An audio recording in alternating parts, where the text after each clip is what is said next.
알렙루야. 안녕하세요. 전 알렙TV의 알렙 목사입니다. 오늘 이 시간은 재직회의 의결 내용에 대해서 말씀을 드리겠습니다. 재직회란 어떤 곳인가? 그리고 재직회란 어떤 의결을 하는 곳인가? 한마디로 이야기를 하면 재직회는 재정을 의결하는 곳입니다. 더 정확하게 말하면 재정만 의결하는 곳이에요. 우리가 이것을 헷갈리고 이것을 혼돈하기 때문에 교회에서 싸움이 나죠. 보통 분열되는 교회가 싸움할 때 보면 크게 세 군데서 납니다. 하나는 당회, 하나는 재직회, 하나는 공동의회죠.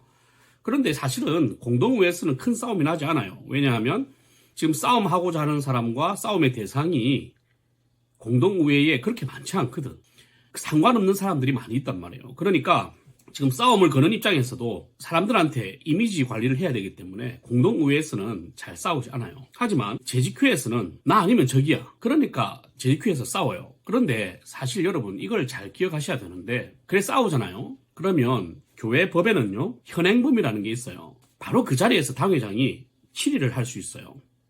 현행범일 경우에. 재직회장이자 당회장이 담임 목사잖아요. 그러니까 당회장이 그 자리에서 바로 질의를 줄 수 있다고. 현행범일 경우. 그런데 재직회에서 싸움 나면 대부분 다 현행범이잖아요. 여러분 제가 지금 이 재직회를 하는 목적이 바로 여기에 있습니다. 자, 재직회가 가면 무엇을 다룰 수 있느냐, 어떤 의결을 하는 기관이냐. 헌법에는 이렇게 되어 있어요. 첫 번째, 공동의회에서 의결한 예산 집행 사항. 두 번째, 예산 추가 경정 사항. 추경을 이야기하는 것이죠. 세 번째, 보통재산과 특별헌금 관리사항. 네 번째, 기타 중요사항이 있어요. 특히 장로님들이나 그 안수집사님들, 권사님들 보면 어떤 장로님들에 대해서 공격을 하거나 담임 목사 쫓아내려고 하거나 하는 사람들 보면 재직회에서 난동을 피우죠. 언제 합니까? 예산 심의를 끝나면 의장 이렇게 하죠. 그러면서 자기가 기타 중요사항이 있다라고 이야기하면서 앞에 나와가지고 발언을 하는데 뭐 담임 목사가 이렇고 재정을 이렇게 사용했고 뭐 온갖 소리를 다 하잖아요. 뭐 어떤 장로가 어떤 돈을 갖다가 그렇게 했고 뭐 어떤 행정적인 일을 잘못했고 이래서 우리 교회는 안 된다. 그래서 이 사람들을 몰아내야 된다. 뭐 이런 식으로 이야기를 해요. 근데 만약에 그 내용이 재정에 관련된 것이면 맞아요. 하지만 재정이 아니라 인사, 행정에 관련된 이야기 혹은 재정 외에 모든 어떤 이야기든지 간에 재직회 앞에 나가서 발언을 하잖아요. 그러면 바로 질의예요. 여러분 한 번도 질의를 당해본 적이 없어요? 그렇게 했는데도 담임 목사님이 진짜 착하신 거예요. 여러분이 옳은 게 아니라 담임 목사님이 착한 거예요. 아무리 옳은 내용이라고 해도 아무리 그것이 사실이라고 해도 재직회에서는 재정에 관련된 이야기만 해야 되는 거예요. 여기서 말하는 기타 중요사항은 행정적인 이야기를 하는 게 아닙니다. 행정적인 이야기나 뭐 인사에 관한 이야기를 이야기하는 게 아니에요.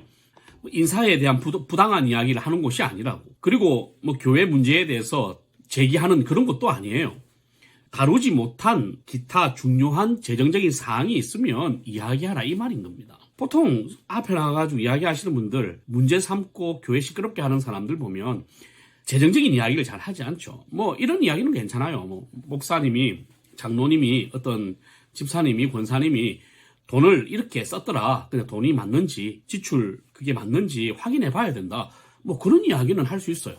맞아요. 그 재정에 관련된 이야기니까. 근데 그런 이야기 안 하죠. 왜냐하면 옆에 있는 장로는 결국 내 친구고, 저 집사는 결국은 내 친구의 친구거나 내 아들의 친구고, 저기 있는 권사는 내 부인의 친구잖아요. 어떻게 그런 이야기를 해? 그럼 결국은 대부분 다 담임 목사를 쫓아내려고 흠잡으려고 보통 이야기를 하잖아요. 하지만 재직회에서 꼭 흠잡고 싶으면 재정적인 부분만 흠을 잡아야 돼요. 그 외의 것을 이야기하면 여러분 질이에요. 꼭 기억하십시오. 목사님이 참고 계신 거죠. 그리고 이 재직회가 어떤 곳인가 그리고 무엇을 하는 곳인가를 반드시 염두에 두시고 기억하십시오. 오직 재정이에요. 근데 그 재정도 종류가 많으니까 공동의회에서 의결했던 그 예산을 어떻게 잘 집행하고 있는가 보고하는 것. 그리고 하다 보면 모자랄 수 있잖아요. 그러니까 추경을 어떻게 할 것인가. 그리고 보통재산, 그리고 특별헌금, 목적헌금 이런 것들은 어떻게 관리되고 있고 어떻게 전달됐고 선교헌금 같은 경우는 어떻게 지급이 되었는가 이런 거 보고하는 거죠. 지금 실제로 건축헌금 예산이 얼만큼 남았는가. 그리고 우리가 진 빚이 얼마인데 얼마 정도의 상환을 했는가. 이런 것을 이야기하는 게 재직회예요. 재정적인 부분에 대해서만 다루시면 되는 겁니다.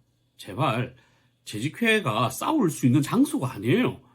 재정에 관해서 이야기하는데 뭔 싸움이 있어. 대부분 다 큰 교회는 그 밑에서부터 이미 다 승인을 받아서 올라오는 건데 결국은 여러분 아들이 쓴 돈 가지고 이야기를 해야 되는 거예요.